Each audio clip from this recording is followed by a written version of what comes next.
పలు భూ సమస్యలపై తహసీల్దార్ గారిని కలిసి సమస్యలు విన్నవించిన తెలుగుదేశం పార్టీ పెదకూరపాడు నియోజకవర్గ కోర్ కమిటీ లీడర్ వెన్న సీతారామిరెడ్డి. పల్నాడు జిల్లా బెల్లంకొండ మండల కేంద్రంలో సోమవారం తహసీల్దార్ వారి కార్యాలయంలో జరిగిన ప్రజా సమస్యల పరిష్కార వేదికలో తెలుగుదేశం పార్టీ పెదకూరపాడు నియోజకవర్గ కోర్ కమిటీ లీడర్ శ్రీ వెన్న సీతారామిరెడ్డి పాల్గొన్నారు.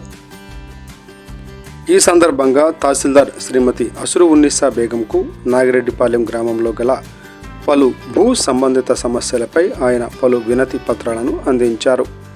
అదేవిధంగా నాగిరెడ్డిపాలెం గ్రామంలోని పోలేరమ్మ తల్లి డ్వాక్రా గ్రూపు లీడర్ శ్రీమతి వల్లెపు లక్ష్మి తనకు తెలియకుండా తన గ్రూపు సభ్యులతో యానిమేటర్ రమాదేవి కలిసిపోయి బ్యాంకుల నుండి రుణాలు పొందినట్లు ఆమె ఆరోపించారు. ఈ విషయంపై విచారణ జరిపి తనకు న్యాయం చేయాలని ఆమె తహసీల్దార్కు శ్రీమతి అసురు ఉన్నీసా బేగంకు లిఖితపూర్వక అర్జీని సమర్పించారు.